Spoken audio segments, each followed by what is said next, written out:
Hi, this is Mike, and this is Abraham.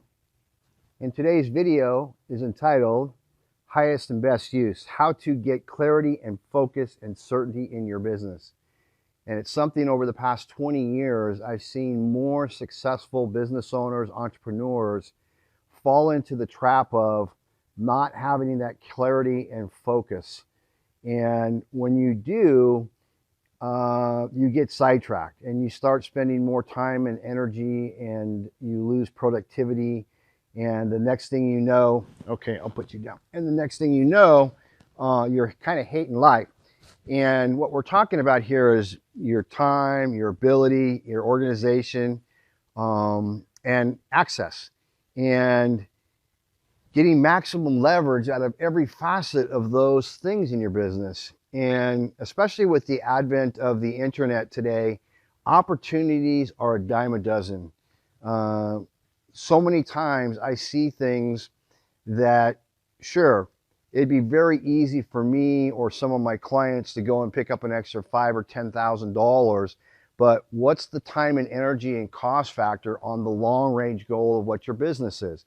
And so I want to share a little story here of a gentleman who I met at a marketing conference almost a year ago. We became good friends. He became a client of one of my other businesses, and we had a conversation recently. And he's very successful in his industry, mid six to middle or $750,000 a year. But he has this challenge or this dilemma that he has consumer products, he has B2B products, and the B2B products take a little bit more time to create that sale, but in the long run, they generate far more income. On the consumer side, he has an automated system that generates revenue consistently, but takes time and energy and his focus, not only his, but to have a team and the management and the infrastructure to service that. And sure, it's nice income, but it takes him away from what he really is after, and that is the bigger contracts that are 2 and 3 years in length with business owners that are $3 to $20 million a year. So even though he's serving a perfect niche in the consumer market, it's a distraction for him. I said, what's your highest and best use? And he said, what do you mean by that? I said, well, what do you want to do, first of all? What makes you the happiest? What makes you the most amount of money?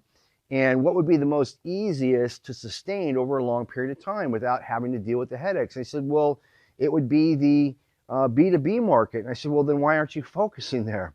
And he said, it's funny because his business coach he has told him the same thing, but he just couldn't get rid of that easy money that comes in on the B2C side. And so often that happens. It's that easy money that keeps coming in that becomes a distraction and takes away the time and energy it needs to actually go after the market where it's the bigger pie. And he's actually still got part of that right now. So I said, you just got to stay with it. You got to make the decision and go that route. And that's one of the things when we work with new clients, we try to find out and figure out what is your highest and best use. What derives the most fun for you, and what delivers the most income for you. And we have a way of doing that. And then what we do is we concentrate on what you're currently doing to make revenue now. And if what your highest and best use isn't that, then we build that while we're doing the other until the highest and best use actually replaces that income. And then after that, it's almost exponential. It's to the roof. I can remember about 20 years ago, a gentleman by the name of Jeff Paul, and if you've been around a long, long time, maybe it's even longer, 20 years ago, he wrote a direct sales piece, was in all the magazines, about how I make $4,000 a day in my underwear for my kitchen table. And he made money. There's a lot of work, there's a lot of energy, but yet what Jeff really loved to do was play golf. And running that business, even though it was a 7-figure business, didn't let him play golf every single day.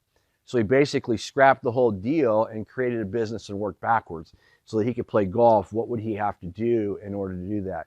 It's kind of where I'm at today, having run a successful 9-figure business with over 100 employees in 3 countries during the 90s. I have no desire to go back to that kind of lifestyle. And so that's what I do now. It's all about a lifestyle business. The good thing is I have a 19-year-old son who has the time and energy and wants to build a company like that, which I'm helping him to do. But I have no desire for that. I like working with my, my dozen clients that I have, and my health and supplement company, and that keeps me content because then I can do the things I like, which coincidentally is playing golf. So I challenge you to sit down and analyze what is your highest and best use, what is where you really would like to be, and then keep doing those things that you're doing now that generate the income while you work on where you should be. And then when that where you should be replaces that income, then get rid of the other. Either sell that division off, find someone to run it for you that you don't have to have so much management and oversight for. And the number one thing you have to learn to do is you have to learn to say no. I've made more money by saying no to opportunities than by saying yes, because sometimes those yeses become a huge distraction and take you away from where you should be going, and you never know that it happened. So learn to say no. Now, if you've gotten any value out of this video, give me a like, give me a love, comment below if you got any questions. If you'd like to speak to me privately, you got something, a question you want to talk about, go ahead and send me a PM. If you know someone who would benefit from this video, go ahead and share that video, because I'd appreciate it, and I know they would too. So until I get a chance to make another one, keep enjoying these videos, and may 2019 be the best year you've ever had.